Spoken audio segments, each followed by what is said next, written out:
Irish myth gives us quite a deluge story, like unto Atlantis.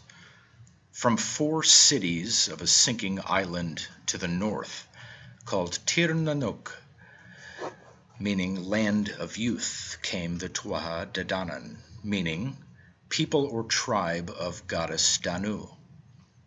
The name of this goddess, Danu, later alters to become Dana, Dana, Danii, or Don.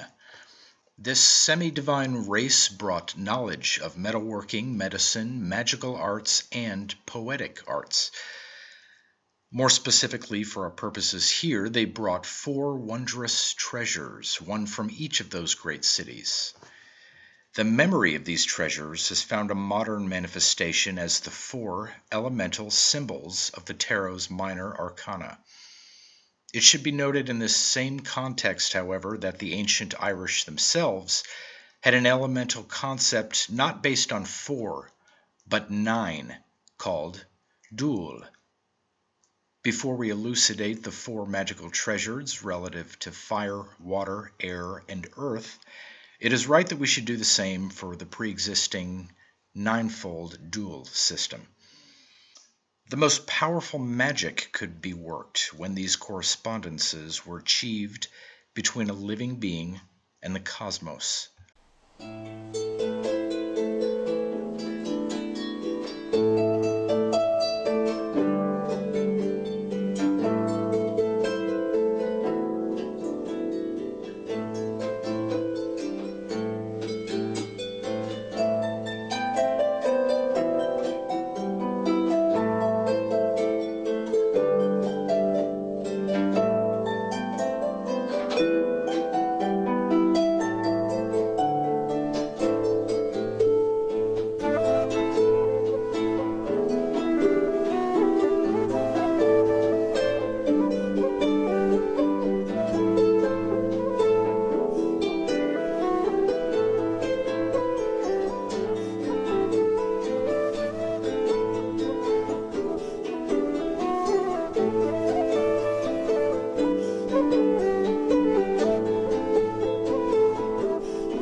So, the Tuatha De Danann came southward from the destruction of their ancient island home to Alba, or ancient Scotland, for a few years before finally settling in Inishfail, the island of destiny, that is, ancient Ireland. There is ongoing debate, however, whether they first arrived in Scotland at all or were straight away to Ireland. However it went, these 4 significant items came with them. Out of Gorias was brought the Shlalu, the flaming spear of Lugh.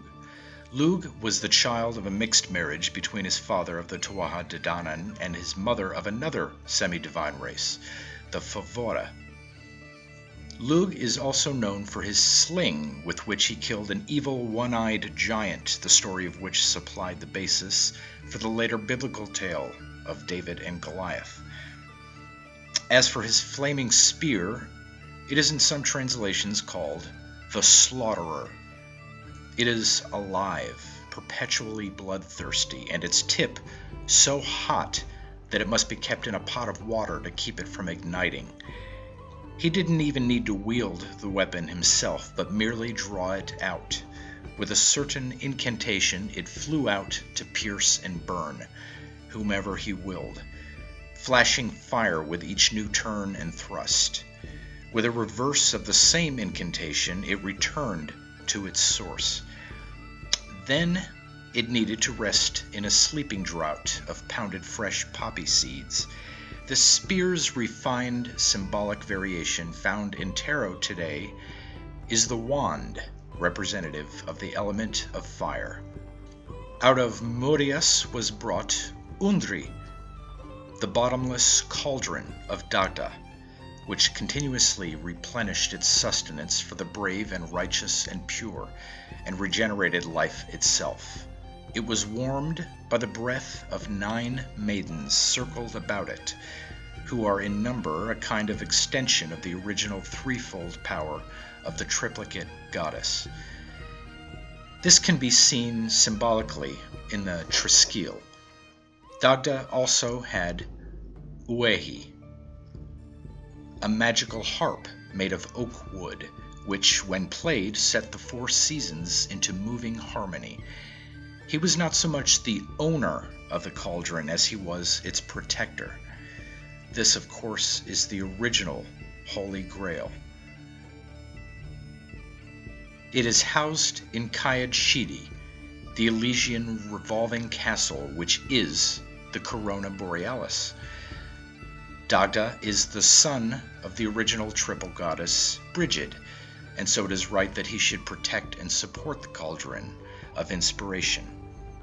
What would become a symbol throughout the world of the life-giving power of woman, as well as ultimate human ideals and aspirations, and a promise of drinking from the sacred well of mystical ancient wisdom. In a Welsh version of the cauldron tales, the Irish goddess Dana becomes Anna, who is but an aspect of the triple goddess, the Morrigan. The corresponding element to the cauldron, chalice, cup, or grail, is, of course, water. Out of Findias was brought the Clav Solish, the shining sword of Nuada. Nuada was the Tuatha De Danann king 7 years prior to their sea journey to Ireland, and Lugh, with his spear, fought for him as a youth. Once Nuada's sword is drawn from its sheath, not only could no one escape it, but neither could anyone resist its presence. This shining sword, sometimes called Exterminator, was the progenitor of Excalibur, the sword and the stone, and is associated with mists and haze. It is now the tarot symbol for air and intellect. Out of Phalias was brought the Lia Fail, the stone of destiny, which was placed on the sacred hill of Tara, said to emit a particular sound from beneath each deservedly crowned Irish king. This would cause some embarrassment, frustration, or outright anger among some would-be kings whose inaugural company did not hear the sound. This sound, something between a cry and a roar, was referred to as a geis.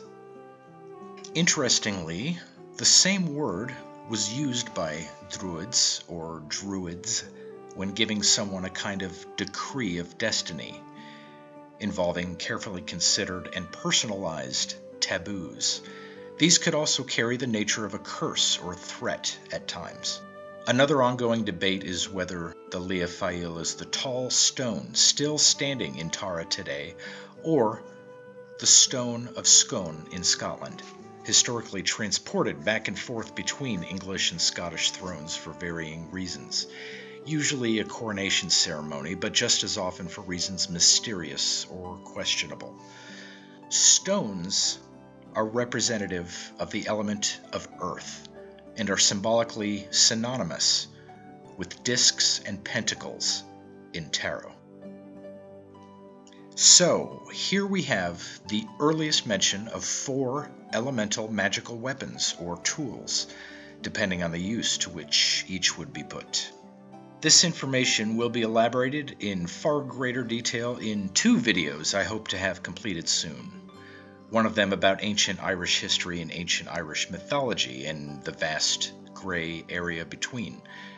The other about a full history of tarot with a heavy etymological view and probably much speculation. Thank you for joining me, and I'll see you next time.